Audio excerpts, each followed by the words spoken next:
All right, good morning, good afternoon, and good evening, everyone. This is Dr. Ephraim. I'm saying Ahaya by Yeshim Yeshua HaMashiach Baruch Atah Adonai.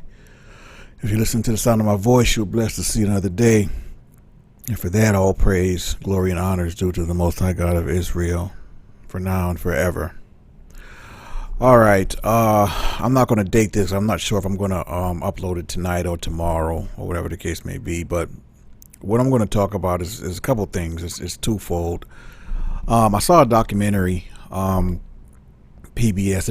If you guys don't have it, you might want to. And if you're like me and you're just real big on information and documentaries, especially as it relates to history and things of that nature, PBS is a good channel or app to have. They have like the best documentaries. That said, I saw a really good one that really struck a chord with me because of a couple of things that I didn't even know. Number one, that there were a lot of things that happened, in South Carolina, in America, as it relates to the treatment of the Negro, the injustices, the hangings, the lynchings, the beatings, the drownings. I mean, you name it, right? And I know quite a bit of them, but this one escaped me. I had no idea about the blinding of Isaac Woodard and what happened to that brother in a small town called, I think it's Batesburg, South Carolina. This brother was in full uniform, literally got discharged from the war in uniform, and I mean they had no regard for him. I mean, they treated him worse than an animal, gouged his eyes out, like took his. And this is the sheriff department did this to him because the bus driver felt away, put him off the bus. I guess he wasn't liking his body language. I mean, the man just came from war. You talking to him crazy. He wasn't trying to feel that, but he was back in the South, right? So anyway, the bus driver, put him off, got in touch with the sheriff some kind of way, or called the sheriff or whatever. However, the sheriff came, him and a couple other guys, and they took Mr. Woodard, off the bus, whatever the case may be. And I mean, it wasn't long before they started assaulting the brother, and then the bus driver just drove off. And that was the last. A lot of the brothers and the other soldiers saw him. Next, when they saw him again, he was totally and completely and permanently, blind from that incident. So that's the incident that sparked the whole Harry Truman thing with the civil rights movement. I did not know that either.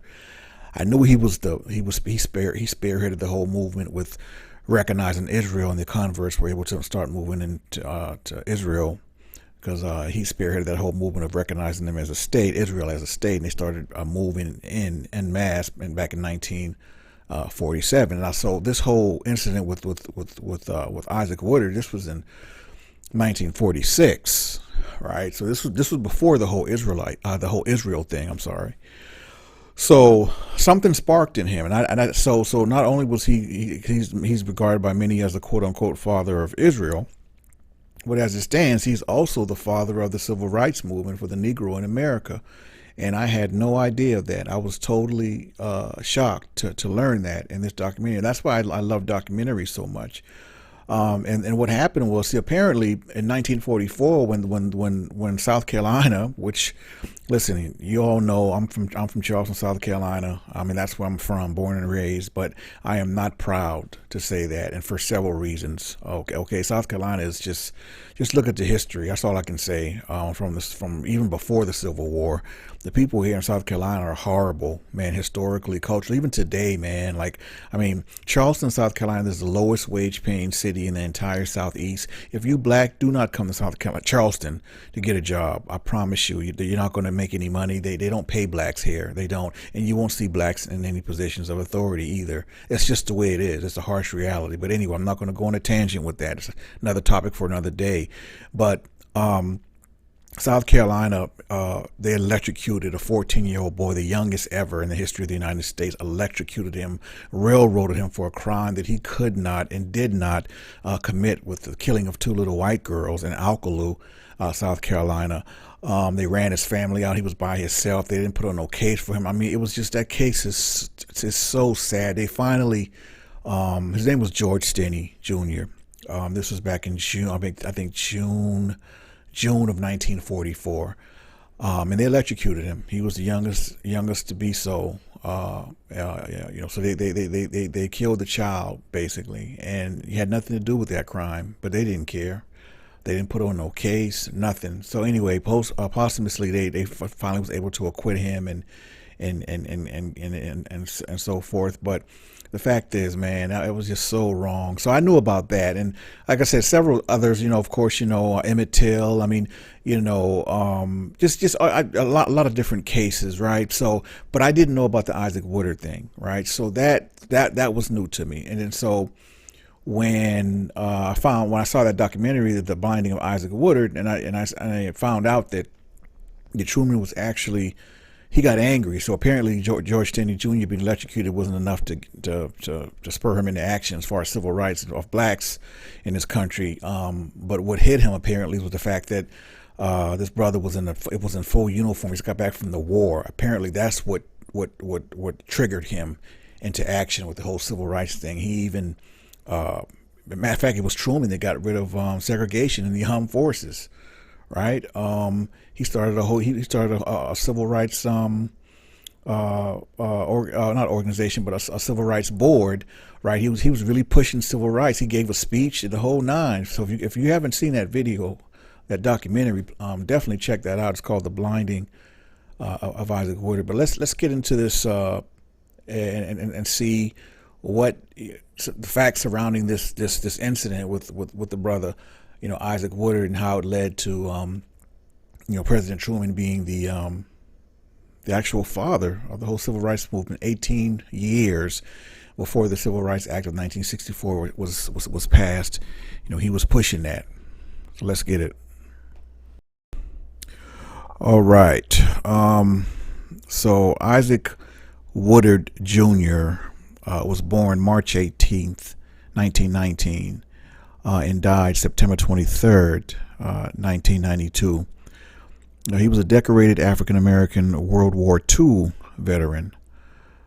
Now, what happened was on February 12th, 1946, hours after being honorably discharged from the United States Army, he was attacked while still in uniform by South Carolina police as he was taking a bus home.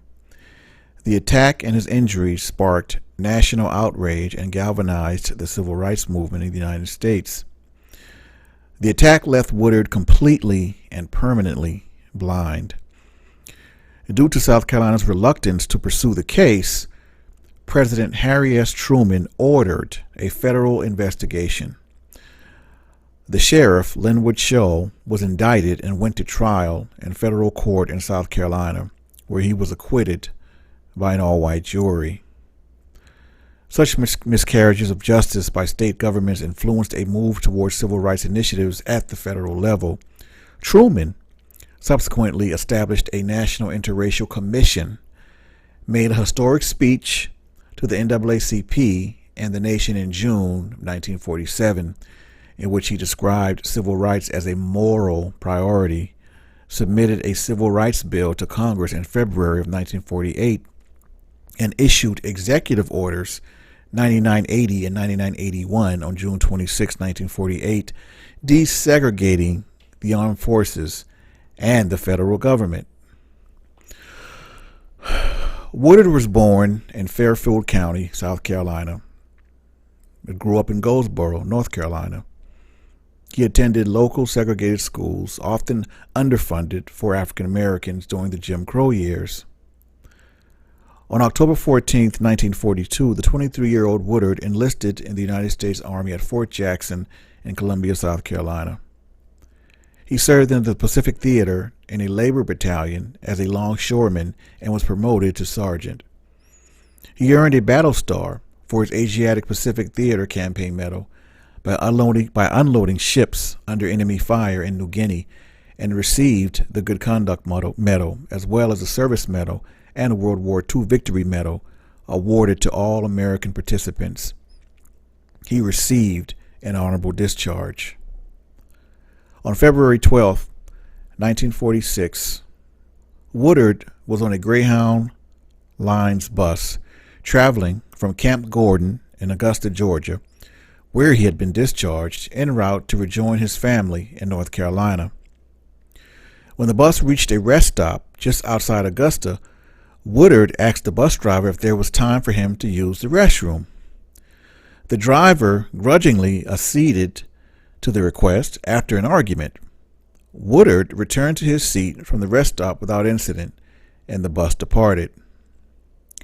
The bus stopped in Batesburg, now called Batesburg-Leesville, South Carolina, near Aiken.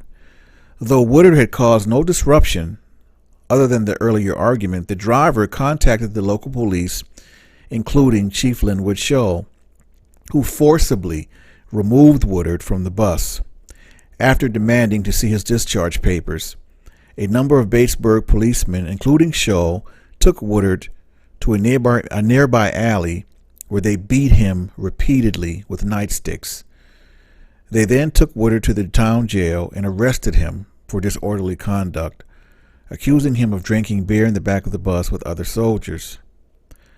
Newspaper accounts vary on what happened next, and accounts sometimes spelled his name Woodward.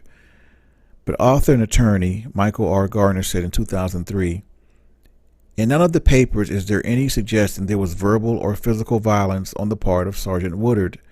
It's quite unclear what really happened. What did happen with certainty is the next morning when the sun came up, Sergeant Isaac Woodard was blind for life." During the course of the night in jail, Shull beat and blinded Woodard, who later stated in court that he was beaten for saying yes instead of yes, sir. He also suffered partial amnesia as a result of his injuries. Woodard further testified that he was punched in the eyes by police several times on the way to the jail and later repeatedly jabbed in his eyes with a billy club. Newspaper accounts indicate that Woodard's eyes had been gouged out. Historical documents indicate that each globe was ruptured irreparably in the socket. The following morning, the Batesburg police sent Woodard before the local judge, who found him guilty and fined him $50. The soldier requested medical assistance, but it took 2 more days for a doctor to be sent to him. Not knowing where he was and suffering from amnesia, Woodard ended up in the hospital in Aiken, receiving substandard medical care. 3 weeks after he was reported missing by his relatives, Woodard was discovered in the hospital. He was immediately rushed to an army hospital in Spartanburg. Though his memory had begun to recover by that time, doctors found both eyes were damaged beyond repair. Though the case was not widely reported at first, it was soon extensively covered in major national newspapers. The National Association for the Advancement of Colored People, or the NAACP, worked to publicize Woodard's plight, and it also lobbied the state government of South Carolina to address the incident, which it dismissed. On this ABC radio show, Orson Welles Commentaries, actor and filmmaker Orson Welles crusaded for the punishment of Shull and his accomplices. On the broadcast, which was made on July 28, 1946, Welles read an affidavit which was sent to him by the NAACP and signed by Woodard. He criticized the lack of action by the South Carolina government as intolerable and shameful. Woodard was the focus of Welles' 4 subsequent broadcasts. The NAACP felt that these broadcasts did more than anything else to prompt the Justice Department to act on the case, wrote the Museum of Broadcasting in a 1988 exhibit on Welles. Musicians wrote songs about Woodard and the attack. A month after the beating, the Calypso artist Lord Invader recorded an anti-racism song for his album Calypso at Midnight. It was entitled "God Made Us All," with the last line of the song directly referring to the incident. Later that year, folk artist Woody Guthrie recorded "The Blinding of Isaac Woodard," which he wrote for his album The Great Dust Storm. He said he wrote the song so Jews wouldn't be forgetting what happened to this famous Negro soldier less than 3 hours after he got his honorable discharge down in Atlanta. On September 19, 1946, 7 months after the incident, the NAACP Executive Secretary Walter Francis White met with President Harry Truman in the Oval Office to discuss the Woodard case. Gardner writes that when Truman heard this story in the context of the state authorities of South Carolina doing nothing for 7 months, he exploded. The following day, Truman wrote a letter to Attorney General Tom C. Clark demanding that action be taken to address South Carolina's reluctance to try the case. 6 days later, on September 26, Truman directed the Justice Department to open an investigation. A short investigation followed, and on October 2nd, Shull and several of his officers were indicted in the United States District Court in Columbia, South Carolina. It was within federal jurisdiction because the beating had occurred at a bus stop on federal property, and at the time Woodard was in uniform of the armed forces. The case was presided over by Judge Julius Waddies Waring. By all accounts, though, the trial was a travesty. The local U.S. attorney charged with handling the case failed to interview not a single witness except the bus driver, a decision that Waring, a civil rights proponent, believed was a gross dereliction of duty. Waring later wrote of being disgusted at the way the case was handled at the local level, commenting, quote, "I was shocked by the hypocrisy of my government in submitting that disgraceful case." The defense did not perform better. When the defense attorney began to shout racial epithets at Woodard, Waring stopped him immediately. During the trial, the defense attorney stated to the all-white jury that if you rule against Shull, then let this South Carolina secede again. Due to disenfranchisement of blacks in the South, they were also excluded from juries. After Woodard gave his account of the events, Shull firmly denied it. He claimed that Woodard had threatened him with a gun and that Shull had used his nightclub in self-defense. During this testimony, Shull admitted that he repeatedly struck Woodard in the eyes. On November 5th, after 30 minutes of deliberation, 15 according to at least one news report, the jury found Shull not guilty on all charges, despite his admission that he had blinded Woodard. The courtroom broke into applause.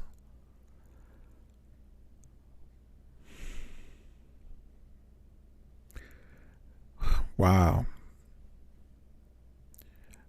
The courtroom broke into applause. They didn't say that in the documentary. I wasn't expecting to see that. Wow. Sorry about that, y'all. Wow. They broke into applause. Wow.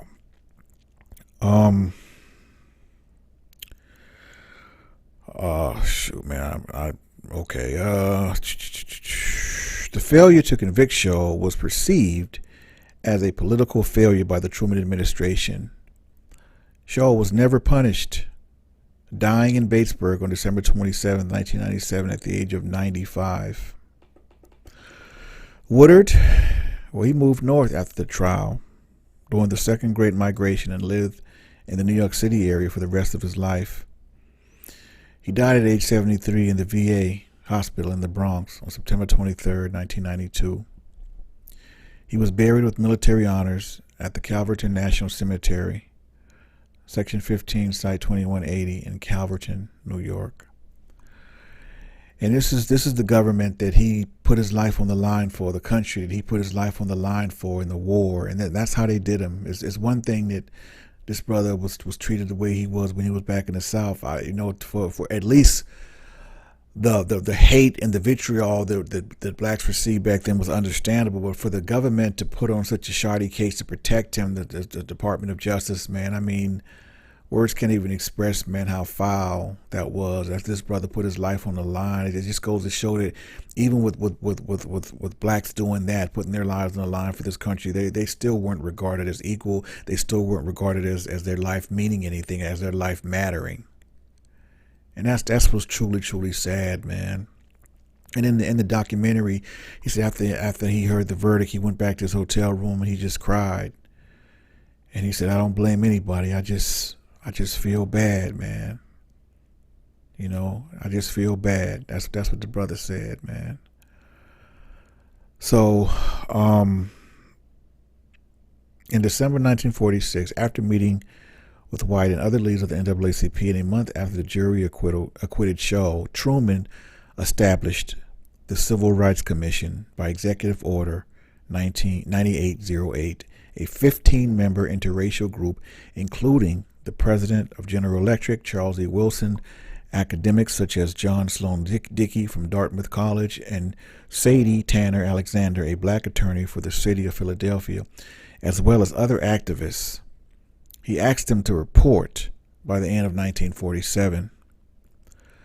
Truman made a strong speech on civil rights on June 29, 1947, to the NAACP, the first American president to ever do so, and it was broadcast by the radio from where they met on the steps of the Lincoln Memorial.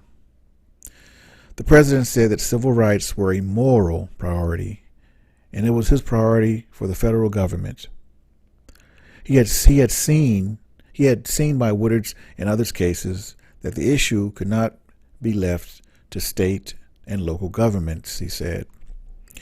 He said, "It is my deep conviction that we have reached a turning point in our country's efforts to guarantee freedom and equality to all our citizens. Recent events in the United States and abroad have made us realize that it is more important today than ever before to ensure that all Americans enjoy these rights. When I say all Americans, I mean all Americans." End quote. On February 2nd, 1948, Truman sent the first comprehensive civil rights bill to Congress. It incorporated many of the 35 recommendations of his commission. In July 1948, over the objection of senior military officers, Truman issued Executive Order 9981, banning racial discrimination in the United States Armed Forces, and Executive Order 9980 to integrate the federal government. Facilities had been segregated under President Woodrow Wilson. This was in response to a number of incidents against black veterans, most notably the Woodard case. The armed forces and federal agencies led the way in the United States for integration of the workplace, public facilities, and schools. Over the decades, the decision meant that both institutions benefited from the contributions of minorities. Nevertheless, polls showed opposition to Truman's civil rights efforts. They likely cost him some support in his 1948 re-election bid against Thomas Dewey. Although Thomas narrowly won, Gardner believes that his continued champion of civil rights as a federal priority cost him much support, especially in the Solid South. Surprise there. Southern Democrats had long exercised outsized political power in Congress, having disenfranchised most blacks there since the turn of the 20th century, but benefiting by appointment based on total population. Truman's efforts threatened other changes since numerous communities across the country had restrictive covenants that were racially discriminatory. Because of his low approval ratings and because of bad showing in early primaries, Truman chose not to seek re-election in 1952, though he could have done so. He had been exempted from the term limitations, which are imposed by the 22nd Amendment. So, my brothers and sisters and supporters, like I said, that was news to me. It definitely puts President Truman in a different light to me, because I really had zero idea. I only knew one side of him, and I guess that's why it's important to always know both sides of something or someone, right? I only knew about the rumors and him taking the bribes allegedly for recognizing Israel and all the little shady stuff like that. But he's never talked about in terms of him being he's the father of the civil rights movement for Negroes here in America. That's an actual fact. And so I mean, whatever you might say of him or think of him or whatever, you gotta recognize that, So he's the one that desegregated the military, which he should have been desegregated, but he was the first United States president to do so. And this is back in the 1940s. That's a big deal. That's a huge deal, man. I mean, I don't know. I guess maybe that the incident with the brother Isaac Woodard really sparked him. I don't know what it was, but I mean that was profound, what he was doing and all the things he did, with respect to the civil rights movement and making them charge those police officers that blinded that brother, even though they put on a shoddy defense for him and they didn't do him right at all. He just got done wrong all across the board. The fact that President Truman, he did his part. He definitely did what he was supposed to do, even though the people failed him and the brother Isaac Woodard. So you guys let me know what y'all think in the comment section. If you knew anything about President Truman, does this change your view of him? Did you know this about him? Did you know he had he was a prominent force in the start of the whole civil rights movement for Negroes in America? And if you didn't, does this change your view of him at all in lieu of him being the so-called father of Israel, or the one spearheading the whole recognizing Israel as a state? So let me know what you all think, and definitely when you get a chance, check out that documentary. It's called "The Blinding of Isaac Woodard." And apologize for me, just kind of that it threw me off when I read that they applause when the just the sheer evilness of that. I wasn't expecting to read that. I couldn't believe that, man. Like, I mean, they did that to that brother. I mean, just barbaric, man. I mean, just they saw us as less than human. But I tell you, everyone that was connected to that case with that brother, man, I don't wish them no good luck. I don't or whatever. I just don't, man. But I don't know. It's just yeah, I wasn't expecting that. So apologize for just kind of I had to process that. Like, wow, like what? Like they applauded? Like seriously? So anyway, let me know what y'all think in the comment section. Hope y'all enjoyed my little take, my narrating skills, right? And till next time, it's Dr. Ephraim signing off, saying hi by Yeshim, Yeshua HaMashiach, Baruch Atah Adonai, Shalom, elect.